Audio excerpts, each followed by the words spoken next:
Welcome back to Storyteller for your Ascendance of a Bookworm Chapter 1 recap, where Myne's passion for books leads her to a fateful adventure. Matasu Yorano lives surrounded by books she loves dearly, but tragically those same books crush her to death. Her final wish is simple, to have plenty of books to read in her next. Yorano suffers a painful death, thinking, hot, ithurts, and resigning with I've had enough of this.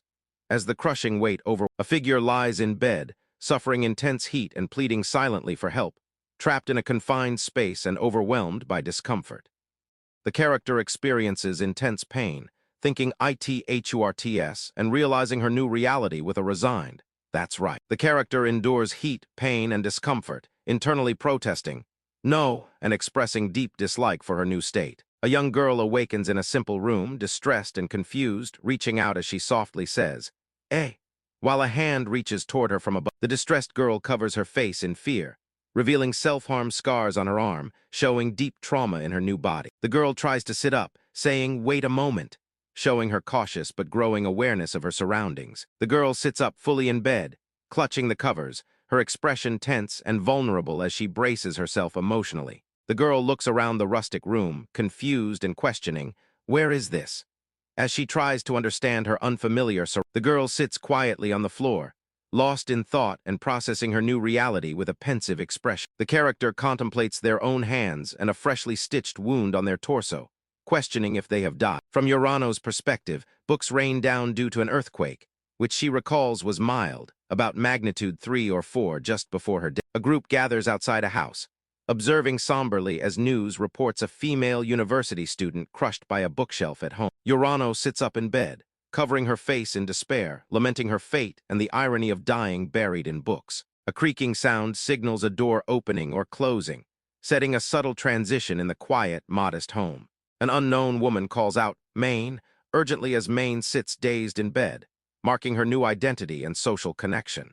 Myne jolts awake from a warm dream, startled and confused, hearing her name called repeatedly as she tries to grasp her new reality. Myne recalls a warm memory of her mother from her past life, whispering, "Mom." With deep longing and recognition, an unseen figure begins a pivotal declaration to Myne, saying, starting from this moment, signaling a turning point in her new life. Myne accepts her new identity fully, thinking, "I was no longer Matasu Yorano, but Myne," marking a profound internal shift. Myne sleeps peacefully in a rustic bedroom, resting after accepting her new identity and beginning her adjustment. Myne lies awake in bed, gazing upwards in quiet contemplation as she processes her new life and identity. Myne lies in bed, holding a blanket, lost in quiet contemplation as she adjusts to her new life. Lying in bed, Myne reflects with frustration, thinking, "Ah, damn, how did things end up like this?" As she processes her new life, Myne reflects on her sudden transformation and displacement, thinking, suddenly getting sent to some unknown place, suddenly becoming an unfamiliar. Myne holds a book, quietly thinking, "I want to read books," reaffirming her core desire despite her new circumstances.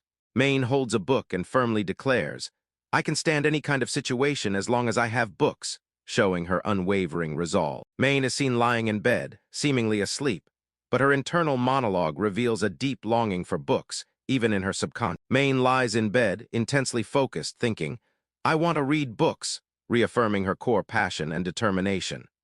A young girl enters Myne's room cheerfully, asking if she's been behaving and sleeping well, surprising Myne, who sits up in bed. Myne thinks deeply with a hem, while the unknown girl looks on surprised, highlighting Myne's internal processing. The unknown girl questions if Myne should have picture books at her age, highlighting societal expectations and Myne's unusual situation. Myne directly asks Torai to bring her a book, emphasizing her deep longing despite her young appearance. Myne questions the meaning of book, asking, "What's a book?"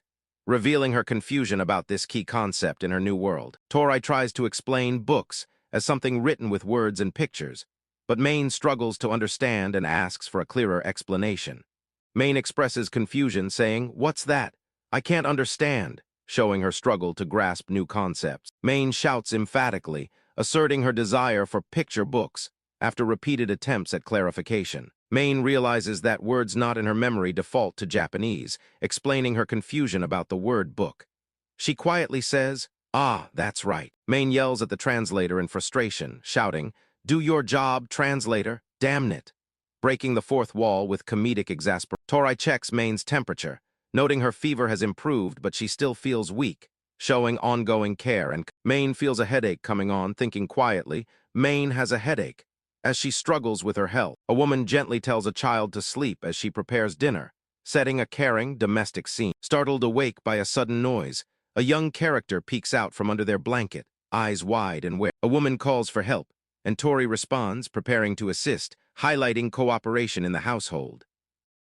A young character sits up in bed, wondering if others have gone outside, showing her growing awareness of her environment. The character engages in an internal monologue, expressing a defiant resolve.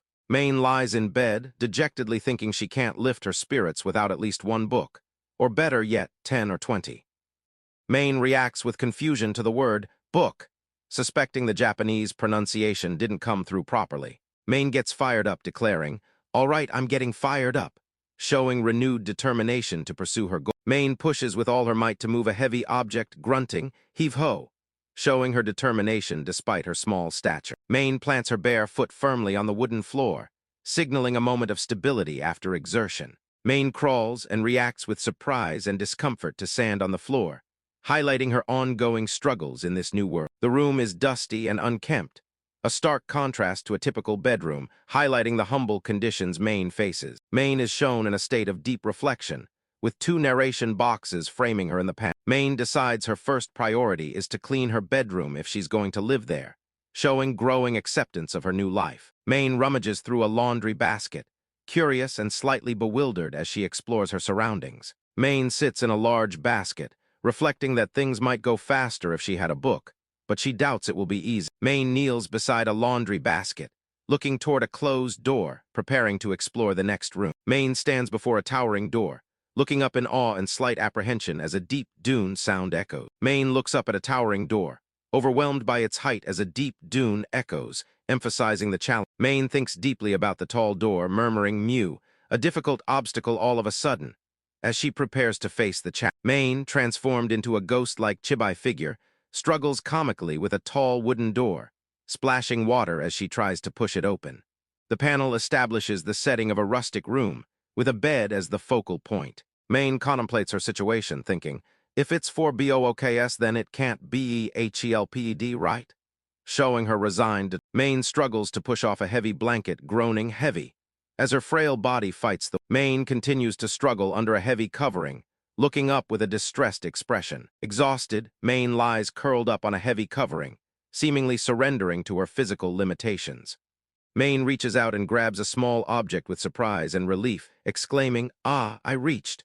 Marking a small, Myne hangs from a high door latch, surprised and struggling, exclaiming, "Eh," as she faces another physical hurdle. Myne falls headfirst into a pile of blankets after trying to open a door that swings inward, exclaiming in surprise and pain. Overwhelmed by pain, Myne lies on the floor crying softly, whispering, "It hurts." As her body betrays, Myne pushes with all her might against a heavy object, grunting, "FUNNU," showing her determination despite her. Myne rests on the floor, reflecting that her injury was a valorous injury, showing her resilience and self-encouragement. Myne's body hits the floor after a fall, lying limp and possibly unconscious, showing the toll of her physical struggles. A character enters a rustic kitchen, observing the space and asking, "Ah, I guess this is the kitchen."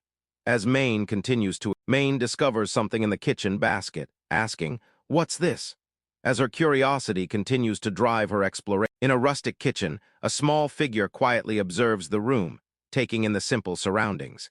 Myne sits quietly, observing her new world and noting the strange hair colors. Realizing this isn't Japan or any foreign country, Myne examines a large violet fruit or vegetable, questioning if it's a fruit or vegetable, showing her unfamiliarity with her new world. Myne stands at the entrance of a wooden room, quietly contemplating her surroundings and ready to explore further. Myne playfully points to 2 unseen doors, asking, "Which door's correct, Tilda?" With a mischievous smile and a light-hearted tone, Myne enters a dim storeroom filled with shelves, quietly questioning, "A storeroom." As she continues her exploration, peeking from behind a door, Myne reacts with surprise and caution to an unseen presence or sound. Myne reacts with worry and disgust, whispering, "Dusty." As she contemplates the state of the room she's about to enter, Myne looks up at a very tall door, thinking, "Seems like this is the second hurdle," feeling overwhelmed but determined. Myne observes a door and makes an internal decision about which path to take.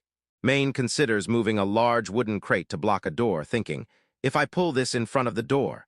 Showing her strategic mind, Myne struggles to move a wooden chair, exclaiming in disbelief at its weight despite it being just a chair. Exhausted and defeated, Myne admits, I can't do this. As she fails to move a large wooden, Myne attempts to crawl underneath a large wooden crate, expressing her frustration with her body's limitations. Myne tries to open a locked door but finds it sealed, rattling the handle in frustration and surprise. Myne pushes against a heavy wooden door, questioning, what is this? As she persists despite frustration, Myne contemplates a door, wondering if it's where her mom and Tori exited, showing her growing connection to her new environment. A quiet shot of a rustic kitchen sets the scene, emphasizing the simple, functional nature of Myne's new home. A quiet shot of a storeroom filled with shelves and boxes introduces a new area for Myne to explore. A quiet shot of a bedroom with 2 beds sets a domestic scene, emphasizing Myne's humble surroundings. Myne contemplates a difficult question, wondering, could it be that there's no correct answer? Showing her intellectual struggle. Kneeling, Myne softly calls, Mom, lamenting, there are no books, expressing her deep sorrow and longing. A mother enters a cluttered room, exasperatedly asking why everything is scattered, while Myne watches quietly from behind. A figure cries silently in a shadowed room, conveying deep sorrow and emotional pain. 2 concerned figures ask Myne gently, Myne, what's wrong? Does it hurt anywhere? Showing their worry for her fragile state. Myne cries out, I want books, kneeling and expressing her deep, heartfelt desire. The character openly laments, there aren't any books, crying with profound sadness and despair. Myne asks where to find books, and someone responds, hey, where can I find someone who'd understand? Highlighting the rarity and mystery of books. In a climactic outburst, Myne cries desperately, someone tell me, showing her overwhelming sorrow and need for answers. And that's a wrap on Chapter 1. Thanks for watching, everyone. What did you think of Myne's determination to read? Let us know in the comments below. Don't forget to subscribe to Storyteller for more Ascendance.